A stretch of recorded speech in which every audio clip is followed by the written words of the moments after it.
We'll start from the 10th house. It is at the very top of the natal chart, and this fact is reflected in its symbolism.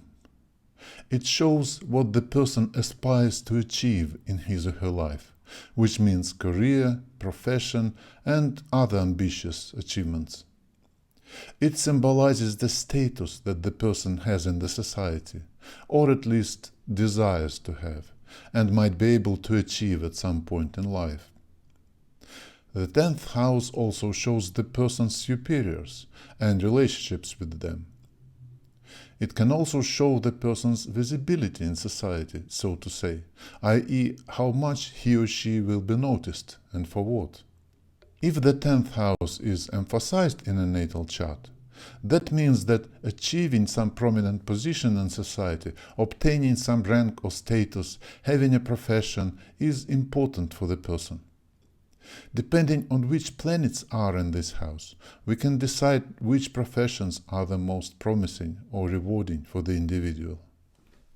John Maynard Keynes, a British economist, journalist and financier, who was famous for his economic theories, is a somewhat extreme example, as he had 6 planets in the 10th house, including both lights and 2 personal planets.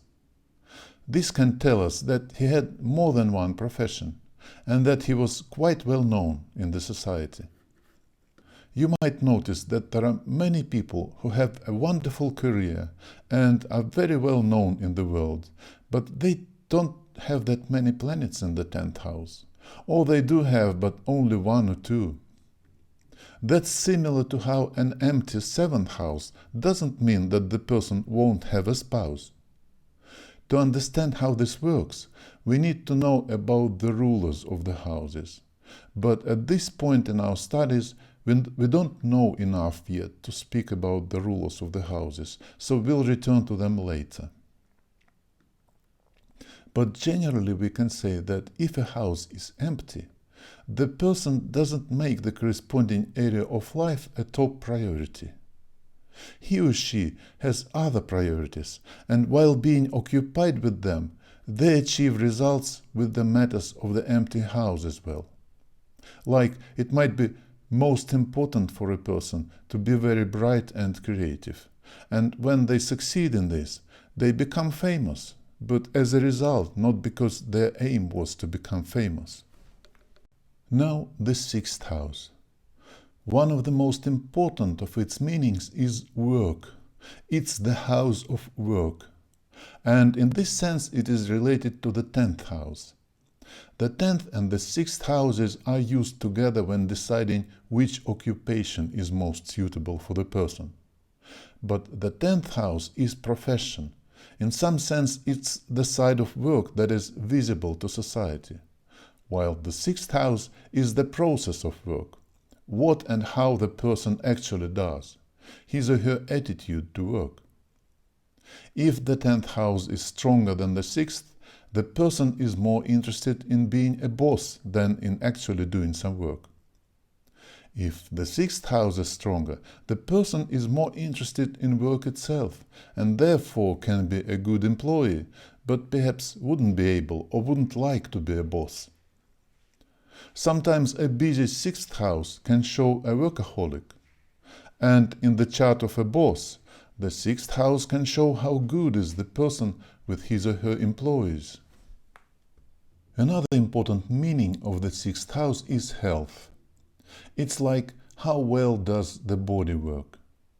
If the 6th house is busy, that can mean that the person pays a substantial attention to his or her health, to a healthy lifestyle.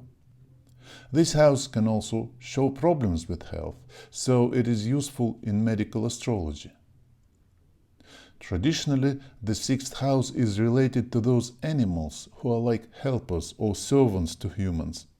And when it is emphasized, this can mean that the person can interact with animals well, and is interested in having pets.